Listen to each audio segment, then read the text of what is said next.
जैसी करनी वैसी भरनी, ये कहावत तो आपने सुनी ही होगी, जिसका शिकार खुद अब अमेरिका हो चला है। यहाँ पर जो अमेरिका दुनिया के देशों पर बैन लगाता आया है, उस पर एक बड़ी गाज गिर चुकी है। साथ ही दूसरी तरफ भारत ने समुद्र में एक ऐसी सुनामी ला दी है जिसमें चीन अब बहता हुआ नजर आने वाला है। जैसा कि हम सब यूएस की बात कर रहे हैं, तो उसने अपने फायदे के लिए किसी को भी नहीं छोड़ा है। भारत को जेट इंजन के लिए दौड़ाना हो या फिर चीन को टैरिफ के मामले में फंसाना हो, लेकिन अब चीन शायद और ज्यादा बर्दाश्त करने की मूड में नहीं दिख रहा है। यही वजह है कि चीन ने हाल ही में अमेरिका की रक्षा उद्योग की दिग्गज कंपनियों पर प्रतिबंध लगाना शुरू कर दिया है और एक कड़ा संदेश दे दिया है। और ये सारे कदम ताइवान मुद्दे पर अमेरिकी हस्तक्षेप के प्रत्यक्ष जवाब के रूप में उठाया गया है।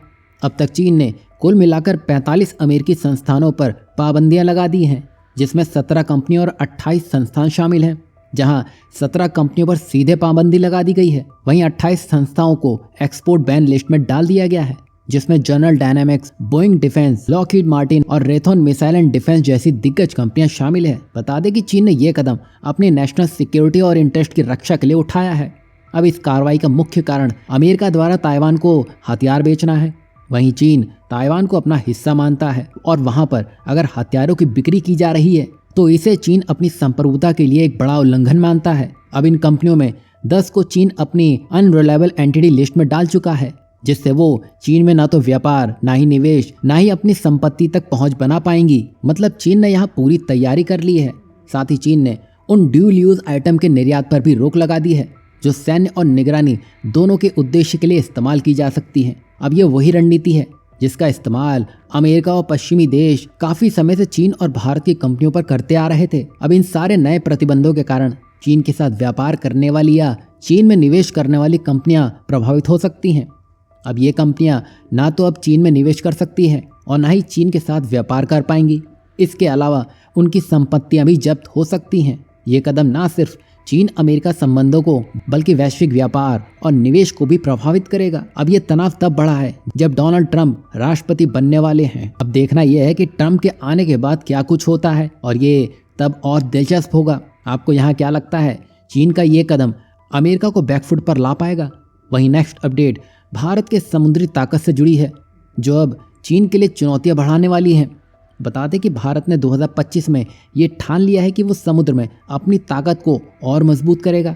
बता दें कि समुद्र जो व्यापार और रक्षा दोनों का केंद्र है, भारत के विकास का एक अहम हिस्सा बन चुका है। यहाँ हर दिन हजारों जहाज हिंद महासागर से गुजरते हैं, जो देश की अर्थव्यवस्था की रीढ़ है। ऐसे में मैरीटाइम पावर को बढ़ाना भारत की प्राथमिकता है। आपने देखा ही होगा कैसे सुएज कैनाल में जब जहाज़ों को निशाना बनाया जा रहा था, तब भारत के युद्धपोत ही काम आए थे। और भारत अपनी इसी ताकत को और मजबूत करने की सोच रहा है और इसी दिशा में भारत ने अपने तीसरे एयरक्राफ्ट कैरियर यानी कि INS विशाल के निर्माण की योजना बना ली है।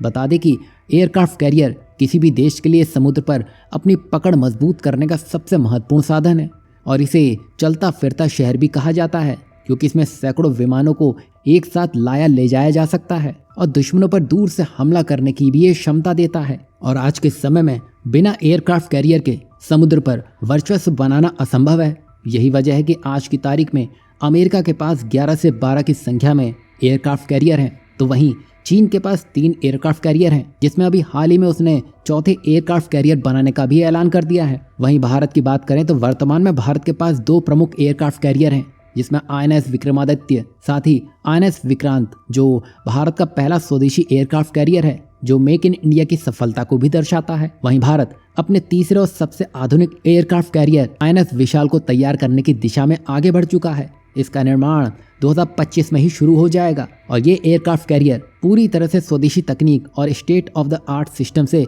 लैस होगा। वहीं भारत ने अपना लक्ष्य ये भी रखा है कि 2035 तक वो 5 से 6 और स्वदेशी एयरक्राफ्ट कैरियर बनाए जाएं, जिससे देश की समुद्री शक्ति को और भी मजबूत किया जा सके। अब भारत का ये कदम उसको हिंद महासागर में एक ताकतवर शक्ति के रूप में स्थापित करेगा और इसके जरिए भारत साफ संदेश दे रहा है कि वह न केवल अपनी सुरक्षा बल्कि वैश्विक व्यापार का भी केंद्र बनने के लिए पूरी तरह से तैयार है।